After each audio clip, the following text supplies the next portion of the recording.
Hello, my dear. Rhonda Constant, your favorite hometown medium, physical energy healer, oracle card advisor, paranormal investigator, voice for your loved ones. How are you today?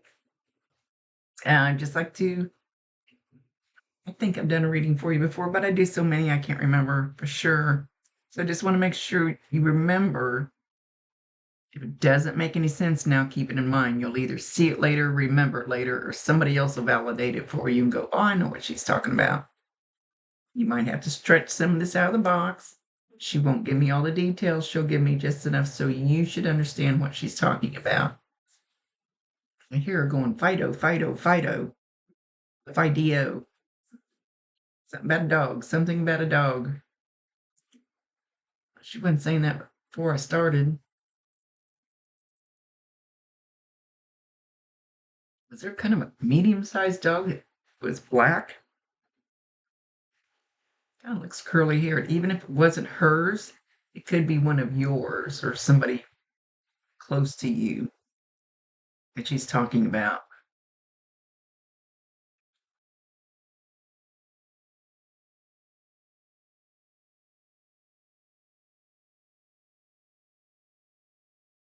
She says, wow. She says she heard every word you said right before she passed. She knew everything that was going on. How do I explain this? Her mind was maybe, but inside, she knew what was going on. And she just keeps saying, bullshit, bullshit, bullshit, bullshit. So I don't know exactly what was going on or being said that she's claiming bullshit because it was so ingrained in her beliefs, that she did not believe that you loved her.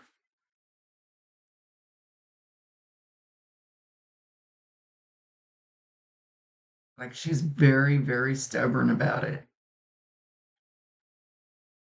So I don't know what all went on between you guys, but it was just like she was not going to let go of it. And then when we get to the other side, we see things so differently. So you know the truth about stuff. You're cleansed. So she's not cranky now. Yeah, I call it peeling you like an onion. They peel off all that heavy crap from earth that we hang on to down here until your soul, your spirit is light and bright. You vibrate at higher level like you're supposed to.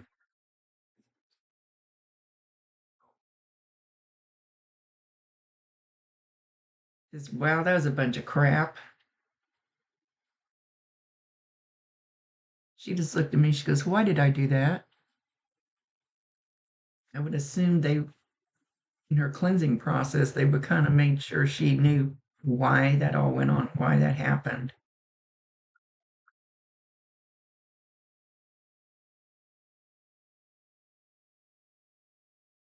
She says, I see you now, and I just want to hug you.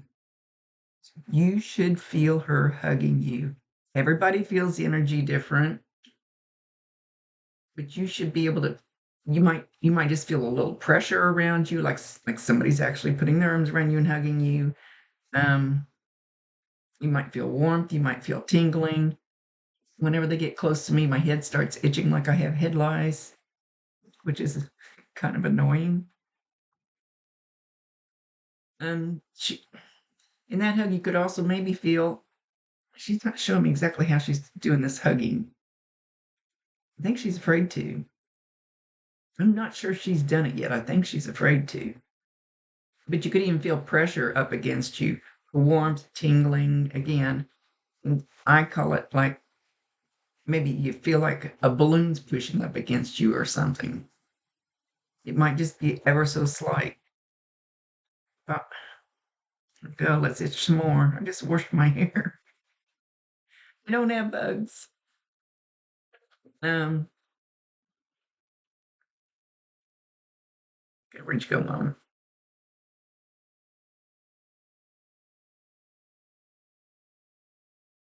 Now she's saying lessons learned, lessons learned. So we come down here. They've told me to learn. Our soul, our spirit needs to learn things, and the things we're going to learn, or the things that hurt the most, are the lessons we learn the best, because they're kind of unforgettable because of the freaking pain. So keep saying previous life, previous life. So she keeps saying previous life. So more than likely, she's not saying for sure, more than likely, you guys have been in lives together before. And you were probably the asshole. Sorry, I shouldn't call your mom an asshole. You were the one that was kind of rough and gruff. How's that? And she's the one that had to put up with the pain of it. So then you come back to another life and you swap places. And you could even be different. You could even be males back in the day. Male, female, it doesn't matter. But you swap places when you come back. Like Bob, supposedly, I committed suicide in another life. So he came back this life and he committed suicide this time. And I had to learn what it felt like on the other end of it. Something for our spirit, our soul to learn. I keep telling them, hey, could you be a little nicer, with some of these lessons? It's kind of rough. But yeah, they're not like they're going to listen to me. So that's part of it. I know I have trouble grasping my head around living more than one life, even with all the stuff I do.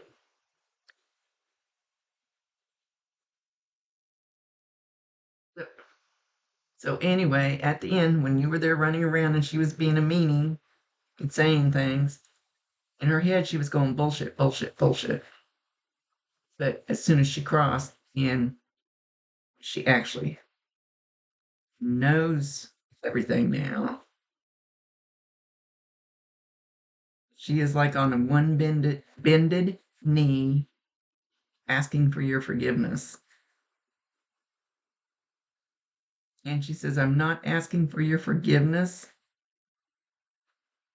for my sake, because I'm being cleansed by the best. I'm asking you to forgive me for your sake.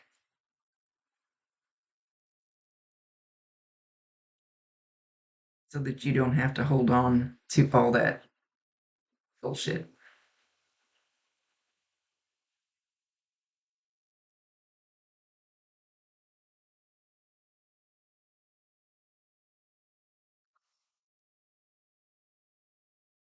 I don't know how many years ago, but there was just something happened between you guys, and it stuck in her craw. It just stuck in her craw, and she couldn't let it go. And she didn't try very hard to let it go, I don't think. She just leaned down right here. She says, tell her I love her. Should have, would have, could have told her and done different and told her I loved her.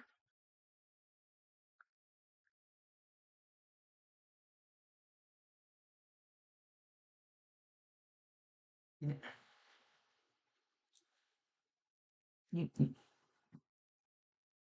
She says you're a little bit like me. Well, my brother had gotten disowned in the family. When he died, guess who had to take care of his shit? Had to clean out his whole house, get him cremated, and take care of, get him a tombstone and all that stuff. Because my mom goes, I know you hate him. And I said, still my brother. Still take care of him. You were the same way. Still my mom. Still going to take care of her, no matter what kind of hurtful things she says to me.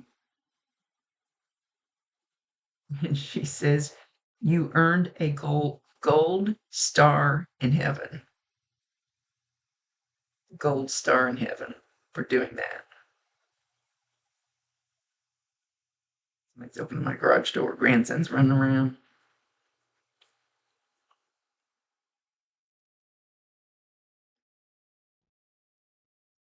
So it's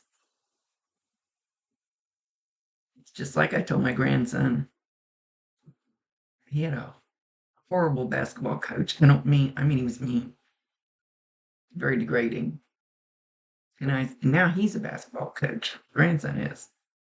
You learned how not what how not to be a coach, how not to treat your kids. You learned the things you should not do. So that was a lesson for him. So sometimes they just kick us in the ass with these lessons.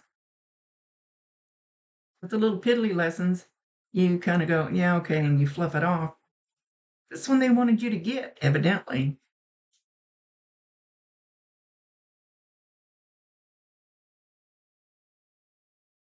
She says, I couldn't be prouder of you for not backing down. Don't know if she means not backing down before she left or standing up for yourself after she left. So I don't know if she's going to say.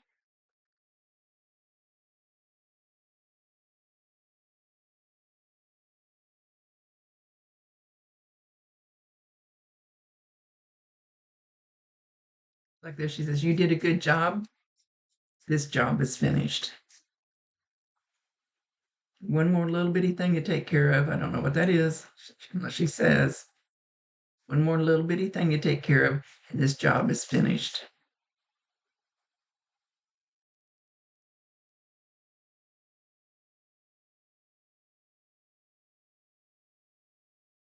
She says, don't break the chain. CHAIN. Don't break the chain. I am so sorry.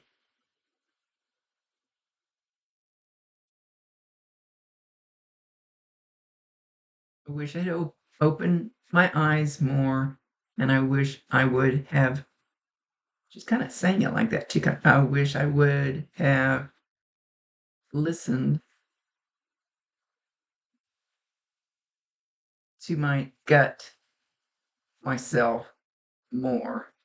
She points at you and she says, trust your gut, not what everybody yaps in your ear. Trust your gut. She says, this is a big thing for you to learn because I didn't, and you saw what it did. Now, if you could trust your gut, which this is actually I call it your psychic antenna in your gut, when it twists and carries on, and it pretty much tells you, kind of knows psychic thing when something's not right or a person's not right.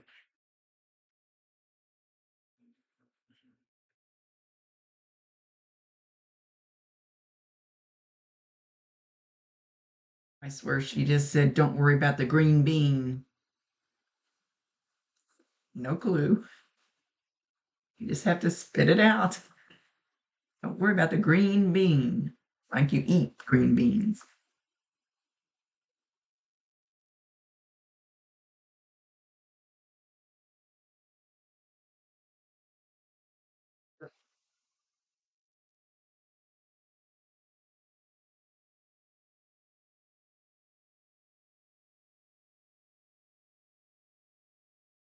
You're lucky you don't look too much like me. I'm not sure I believe that. You look like her. I don't know why she's saying it that way. Okay. They're allowed to say anything within reason. Anything within reason. They know what you need to hear, not what you want to hear.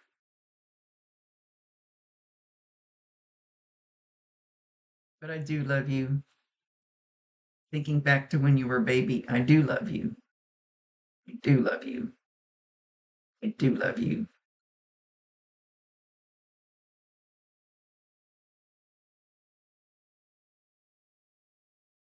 See if you can let go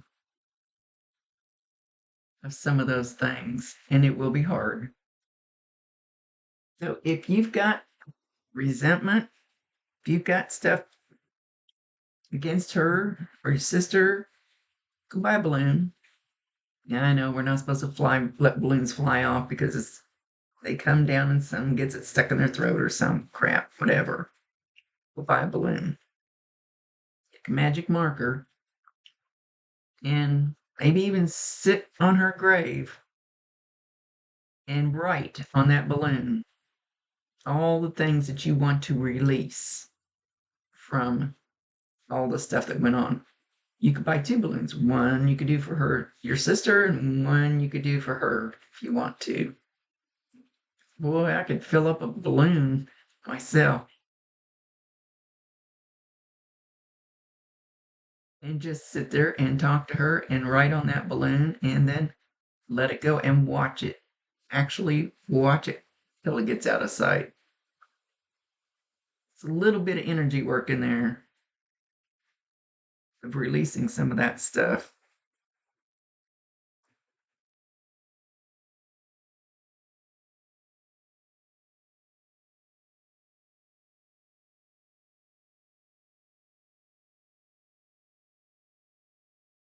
When she's cussing about something, she's in the bathroom. Where's that damn stuff at?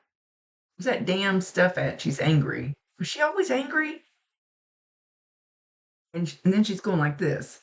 So it's something for her hair. Something for her hair that she's going, where's that? So whatever that product is, when you smell that, that'll be a sign from her. But she's kind of stomping her feet. She's carrying on. Good grief.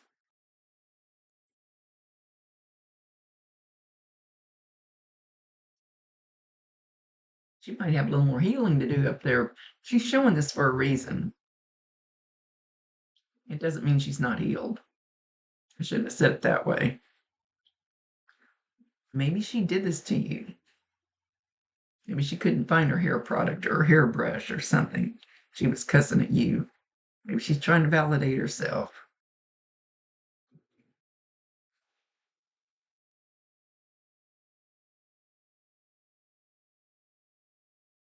They do funny things for me. Now she's holding onto a balloon and it's lifting her up off the floor a little bit. I don't know. That might be because I mentioned balloons. She thought she'd play with one.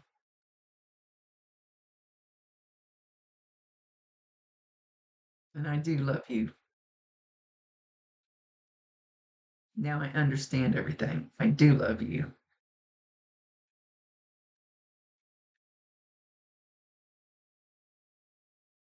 I don't want you to hate your sister,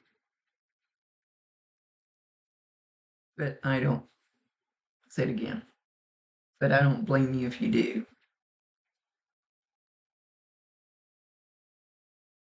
Because there's been enough blame that has gone around. We don't need any more.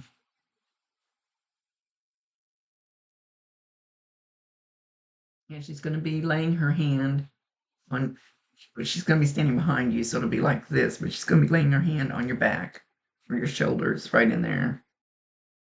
You should feel that warmth. It should feel warmth, tingling, something. You should be able to feel it. And when you do feel her, validate her, acknowledge her, tell her you love her, and ask her to bring you more. Give her permission. She might feel that she doesn't have any right to be in your house or wherever you're at.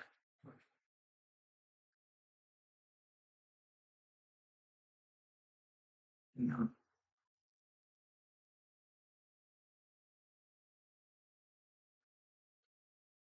Vincent's redoing his room. I think he's hauling crap off. Yay! Yippee! Okay, my dear, with that, I'm going to let her go.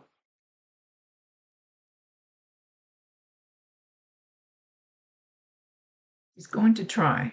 She said, you're going to feel it. And I'm going to say she's going to try. It may not be as great, but she's making it feel like she's going to try as hard as she can. one time, I think twice, the angels have actually come down. Well, they're here. And they brought me that most beautiful, loving energy that is on the other side. It's something that cannot be described. And it just brought tears to my eyes. It was just felt like I was so enveloped in just a bundle of love